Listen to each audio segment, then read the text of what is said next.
Okay, we're just going to look at the level 2 gym case study, so the assignment. So I'm just going to whiz down to where that is. So after you've done all the worksheets up to number 6, you then come across the assignment brief, which is units 5 and 6. There's some information perhaps in unit 1, the principles of exercise as well, that is covered here, so just make sure you go back to that if you need to.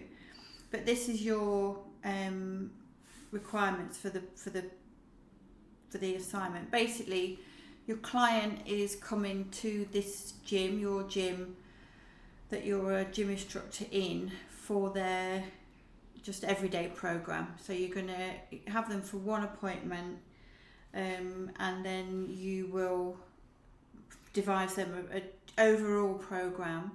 So it's nothing that is split. So something that even if they did it one time a week, it would have a well-rounded combination of exercises. So cardio, resistance, and flexibility, plus also warm-up procedures at the beginning of the session, and how to increase the intensity of the cardio gradually before it's done, and then how to reduce the heart rate gradually once it's finished. So you'll screen your client. Now, client screening is normally done at the point of sale at the gym. So the management sort of reception people, membership people deal with that. But you have to make sure that you have a copy of that, and that will be in the form of a PARQ medical screening form, which you've got in here. So your client will need to fill that out. Now, the PARQ is designed to be self-administered, so have your client read the questions through, and this is how it would be done in the gym. Just get the members to read the questions through and answer yes or no. But the client does need to be able to ask questions in case they don't understand any of the question, what it's asking, or in fact they don't know the answer in terms of what their medical history is. So you're looking for positive responses there, and that would mean that you have to consult a GP before taking part in exercise. That's what that says there. And then it says if you've answered no, then you can take part in exercise, but you should start gradually, the usual thing. So it's up to us then to make sure they're starting at a level that is suitable for somebody with the background, whether they're a beginner or not. They sign it, and then you sign it as well. If there's any yes responses, then the GP has to sign, and you sign as well. If there are any yes responses for your client, or the client doesn't understand the question, or they don't know the answer, then contact me and I can help you to help them there. But don't try and deal with that on your own at this stage. Refer back to me. That says that there. And then after the screening, we'll do a 10-minute verbal consultation. So you're trying to gather information from your client. You've done the medical screening, so you know that's not an issue.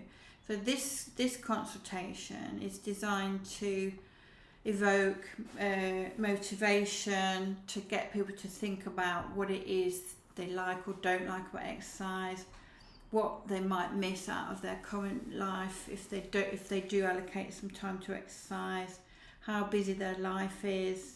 These are some questions here on this first consultation form that you could think about asking. Okay, so have a read through those, and they apply to this client consultation form, which is where you will write the answers that they've given you. So you obviously want to ask these questions to your client, but also try and interject some other questions that will make you sound a bit more human, really, when you're asking them the questions. So there's various questions here that you want to ask. that it does include a BMI measurement. Now, you don't have to weigh your client, you don't have to measure their height, and you really should ask permission to really to whether they want to give you that information. You know, height and weight is quite a personal thing, you know, and it's not the end of the world if we don't know it. It's not that you can't see the person, so just be very sort of conscious around and delicate around this issue. BMI can be helpful in terms of looking at risk, but you know, it's not as cut and dried as we are led to believe. So if the client declines to give you that information, then just put in an example height and weight, and you work an example BMI out, just to show me that you can work it out if needed. Okay, and you've got some areas on goal setting. What's your client's reasons for taking part in exercise? What would they like to achieve? What are their barriers? It says describe your strategies that you will adopt, which is the client strategy. So you've got to ask them. You know, they've said they want to do exercise, they want to achieve a certain thing, but they've then said, oh, but I've got 3 children and 2 jobs and various other things going on at home. So you can ask them, you know, how will you get round those things that you've mentioned to me in order to get your X amount of sessions in per week, let's say 1 or 2 sessions per week. Okay, and there's some information there. Explain how your client will incorporate their how will you incorporate the client's exercise preferences into their program. So just write that's about you, how you're dealing with your client there. What incentives or rewards will you use for your client? So find out what they will find incentivizing, what rewards they will find rewarding, so that they were more likely to do the exercise if they got that as a reward. Explain how you will encourage your client to take personal responsibility. List the different behaviour changes, approaches and strategies there. And then you've got a section where it's got short, medium and long-term goals, and then how you will review the client's short, medium and long-term goals. So have a think about something that you could identify immediately, so after 1 week or 2 weeks, and that usually is to do with how often they've been attending the gym. Medium term, something that is a bit longer to develop, maybe them noticing that they can up the level on the bike or the speed on the treadmill, or the duration on the bike or the duration on the treadmill. Long term might be something more like increases in strength. They'd notice increases in the amount they could lift for certain exercises. So have a look at those, and that's the end of the consultation. Then you come to program card. There is a separate video on how to fill out the program card, and there is a sample program card, so have a look at those. Okay, and then once you've written the program card out, then it's time to do your practical assessment. So all the exercises you've written on your program card, there will be one cardio exercise machine for warm-up. There'll be 5 different warm-up exercises or stretches. There'll be a main section of cardio using a different cardio machine to the one you did for your pre-stretch warm-up.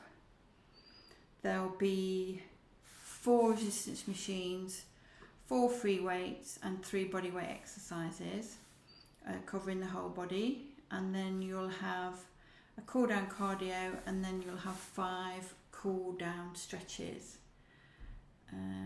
So have a look at the video on that and the example program card. So there's a lot of exercises on there, so you don't do all that in one hit, or you don't film it all, because if you do, it takes about an hour and a half. So what we'll do is we'll pick out some of the exercises to teach as a practice.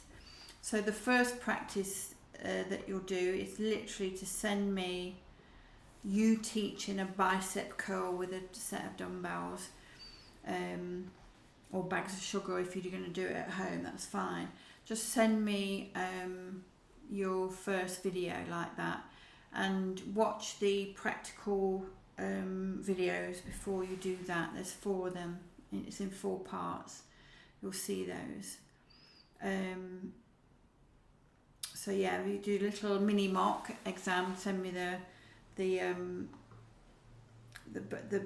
bicep curl, and I'm looking for you demonstrating these criteria when you teach. So demonstrate exercise that are technically correct and at the correct speed with safe and effective alignment. So your technique is good, your positioning is good, your alignment is good.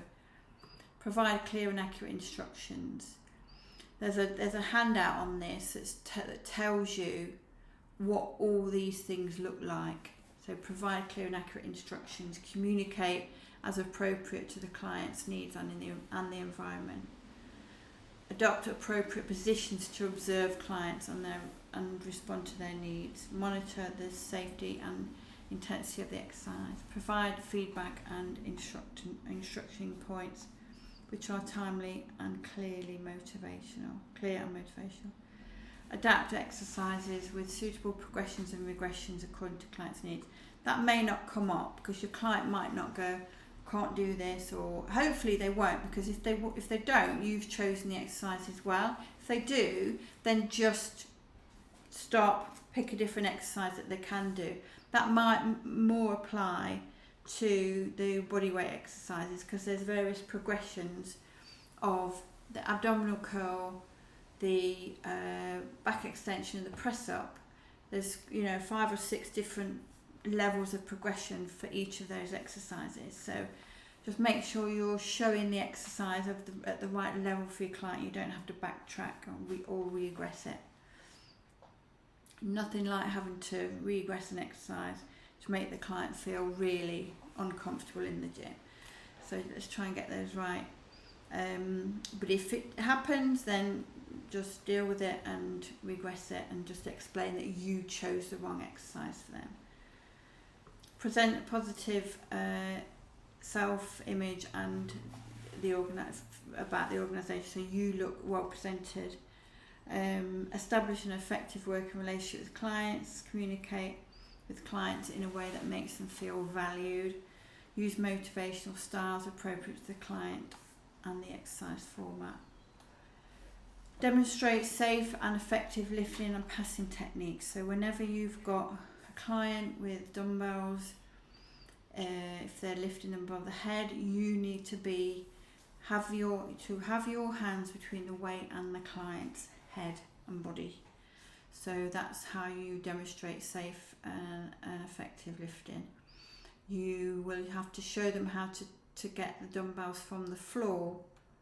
You will have to show them how to get the dumbbells from the rack, and you'll have to explain to them how you're going to pass the dumbbells to them. Okay, so the your weight, my weight technique, which you need to just practice between you and your client.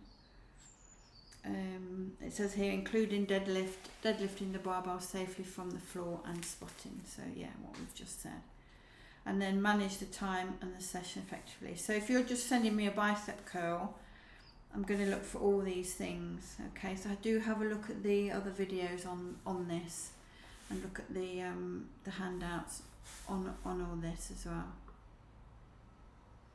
The second time you send some exercises in, it's called your formative. Go back up. It's this one, your formative practical. In your formative practical, I'm going to look at your main cardio. I'm not going to actually look at your warm up, just your main cardio. Just put that in black. Your main cardio, and I'm going to look at one. I'm looking at one of your fixed machines, one of your free weights, and 2 of your body weight exercises. And again, I'm not going to look at the cool down there. I'm just going to